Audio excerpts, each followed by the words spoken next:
직장인 자살 50문 50답. 10번째 질문.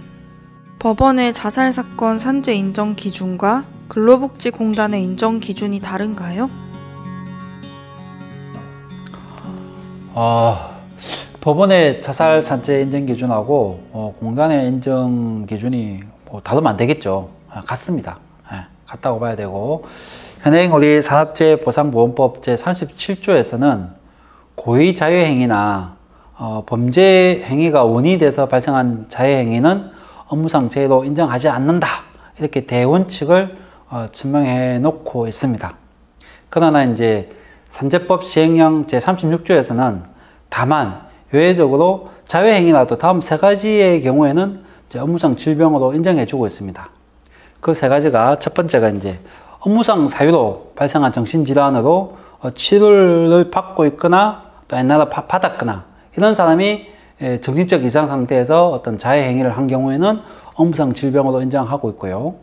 두 번째는 업무상 재해로 요양 중인 사람이 그 업무상의 재해로 인한 정신적 이상 상태에서 자해 행위를 한 경우, 건설 현장에서 화재로 화상 사고를 당해서 그 요양 치료 중에 그 통증이 너무 막 심해가지고 우울증 올 수도 있잖아요, 그죠? 그런 상태에서 이렇게 충동 자살을 한 경우, 그런 경우에도 업무상 질병을 인정해주고 있고, 세 번째가 제일 광범위한 경우고 제일 많은 경우인데, 그 밖에 업무상 사유로 인한 정신적 이상 상태에서 자해 행위를 하였다는 것이 의학적으로 인정되는 경우, 업무상 사유로 인한 상태에서 자살 당시에 어떤 정신적 이상 상태에서 이렇게 자해 행위를 하였다면은 업무상 질병으로 인정하겠다. 요 세 가지를 갖다가 자살의 경우에도 산재로 인정해주는 예외로 인정을 하고 있습니다.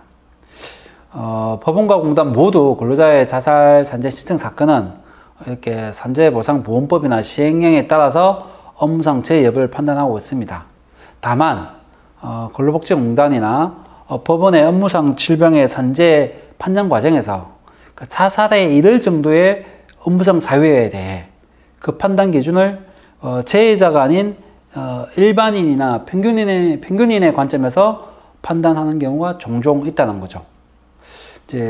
그러나 대법원 같은 경우는 업무상 질병 사건을 판정함에 있어서 항상 재해자를 기준으로 판단하도록 하고 있고, 우리 산재보상보험법 시행령 제34조에서도 업무상 질병 사건을 판정할 때는 어떤 재해자의 성별이나 연령이나 건강 정도나 체질 등을 고려해서 판단해야 된다, 이렇게 분명히 명시를 하고 있습니다.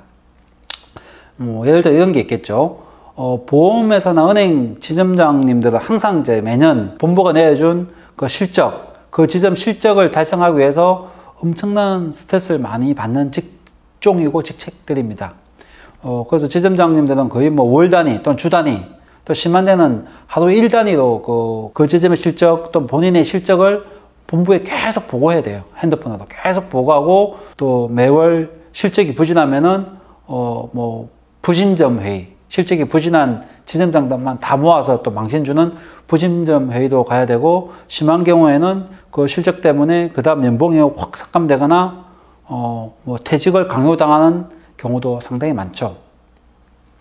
그러니까 실제 이런 지점장님들이 실적으로 인한 정신적 스트레스 때문에 자살한 사건이 많죠. 저희들도 그런 사건 몇 건 해봤는데, 공단에서는 이런 지점장의 실적 부담을 받는 정도는 다른 지점장도 다 받을 것이고, 그건 통상적 스트레스 수준에 불과하다. 그리고 그 지점장이 자살한 거는 그 지점장의 평상시에 내성적이고 소심한 기질적인 주 원인이 다 보고 이렇게 산재를 불성인한 사례가 몇 건 있었어요. 근데 그런 사례에 대해서 최근에 대법원에서는 비록 재해자가 기질적으로 나약하거나 내성적인 성격이 있었다 하더라도 실적 부담의 정도가 그 재해자가 감당하기 힘들 정도의 상태에 있었다면 이건 얼마든지 업무상 재해로 봐야 된다, 이렇게 대법원이 명확하게 재해자 기준으로 판단을 정리했죠. 그래서 결국 근로자 자살 사건에서 실제 자살에 이르게 할 정도의 업무상 사유의 그 정도를 판단함에 있어서 일반인이 아닌 재해자 기준으로 봐야 할지, 이게 쟁점이 항상 부각되고 있는데, 제가 말은 이렇게 쉽게 하지만 일반 자살 사건에서는 이게 판단 쉽지 않거든요. 판단하면서도 저도 모르게 제 기준으로 왜 자살했지? 연봉도 1억이나 되고 가족도 다 특혜 같은 아들, 딸 있고 회사가 그렇게 갈구고 힘들게 하면 가지고 회사 그만두면 되지. 저도 상담을 하면서 이런 생각을 순간순간 할 때가 있거든요. 이게 바로 재해자가 아닌 평균인의 입장에서 본다는 거죠. 근데 이미 그 재해자는 우울증이 이미 있는 상태라는 거죠. 우울증이 있는 근로자인 경우에는 일반인이 통상적으로 받는 스트레스도 그분들은 감당하기 힘든 스트레스로 될 수 있다는 거죠. 이게 바로 근로자 자살 신청 사건의 가장 중요한 특징이고 또 많이 불승인되는 이유 중에 한 가지 원인이죠.